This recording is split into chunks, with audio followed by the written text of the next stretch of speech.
All right, let's get right into it. Picture this. It's March 11th, 2026, and the United Nations Security Council is the stage for a major diplomatic showdown.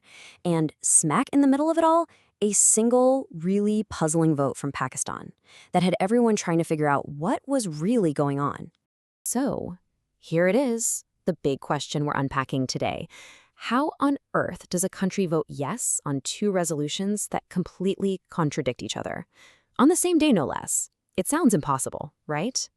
But it happened. And figuring out the why tells you pretty much everything you need to know about the new game of global politics. To get to the bottom of this, we need to unravel what was really a double resolution drama. You had two competing proposals, two different sets of global powers pushing them, and one country, Pakistan, trying to walk this incredible tightrope between them. Okay, so let's start with the first piece of the puzzle. This was a draft resolution put forward by Bahrain and its allies in the Gulf. And this was not a subtle move. It was direct, it was forceful, and it had a ton of steam behind it. The first thing you have to notice here is the incredible support. We're talking 135 co-sponsors. I mean, that is a massive international coalition. And the resolution itself was laser-focused. It pointed the finger directly at Iran, condemning recent attacks and framing the whole thing as an issue of national sovereignty and, critically, the security of the Strait of Hormuz. You know, that vital artery for the world's oil supply. And yeah, the vote was a blowout. It passed 13-0. But here is where it gets really interesting. Take a look at those two abstentions, China and Russia. They're permanent members, they have veto power. They could have killed this resolution with a single vote. But they didn't. By abstaining, they let this condemnation of Iran pass and become binding international law. That move alone is a huge story. But wait, the show wasn't over. As soon as that vote finished, Russia stepped up with its own draft. This was a classic diplomatic counterpunch, and it was designed to tell a completely different story about what had just happened. This slide really breaks it down side by side.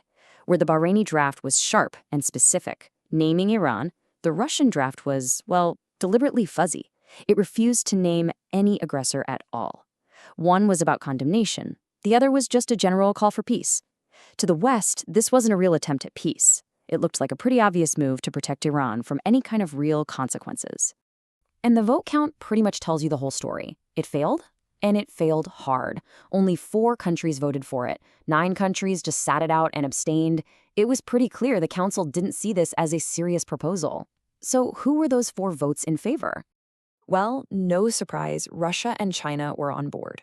They were joined by Somalia and, you guessed it, Pakistan. And that is the core of this whole puzzle. The same Pakistan that had just voted yes to the resolution condemning Iran was now voting yes to the one that pretty much let Iran off the hook. So what in the world was going on? And this right here brings us to the real headline of the day: Pakistan's incredibly tricky balancing act.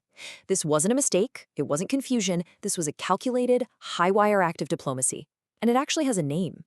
The term is strategic hedging. It's a concept that's becoming more and more critical in our increasingly complex world. And what Pakistan did on March 11th? Well, it's basically the textbook definition of this strategy in action. So what does that actually mean? Well, think of it like this. Instead of picking a team in a big rivalry, say between the US and its allies on one side and a China-Russia bloc on the other, a country hedges its bets. It keeps friendly relations with both sides. It's all about keeping your options open to protect your own interests. And this is exactly how Pakistan played it. That first yes vote for the Bahraini draft, that was a clear signal of support for its crucial economic partners in the Gulf. It was a pragmatic, necessary move. But the second yes vote for the Russian draft sent a message in the other direction. It was a nod to its neighbor Iran and its biggest ally, China, saying, hey, we condemn the attacks, but we still prefer a diplomatic solution over more conflict. 2 votes, 2 different messages, one very clever strategy. Now, you might be looking at all this political maneuvering and thinking, does this 15-member council with all its drama even matter anymore? And the answer is a resounding yes. Its role is absolutely critical. It's really important to get the difference here. You have the General Assembly, all 193-member countries. Think of it as the world's town hall. It's a great platform, but its resolutions are just recommendations. The Security Council, though, is where the real power is. It's small, and its decisions can become binding international law. No other body on Earth can do that. So why is that so important? Because the Security Council is basically designed to be a pressure release valve for the planet. It forces the world's most powerful countries, the US, China, Russia, to sit in a room together and argue it out with words, so they don't have to argue it out with weapons. And you know what? In the end, the system, as messy as it looked, actually worked. A resolution passed, a clear line was drawn, but the door for diplomacy was kept open.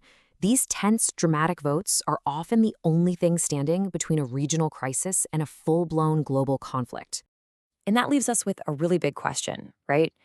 As we see these great power rivalries heat up around the world, are we going to see more countries pulling a Pakistan? In a world of rivals, could refusing to pick a side, could playing both sides actually be the smartest path to staying safe and maybe even keeping the peace?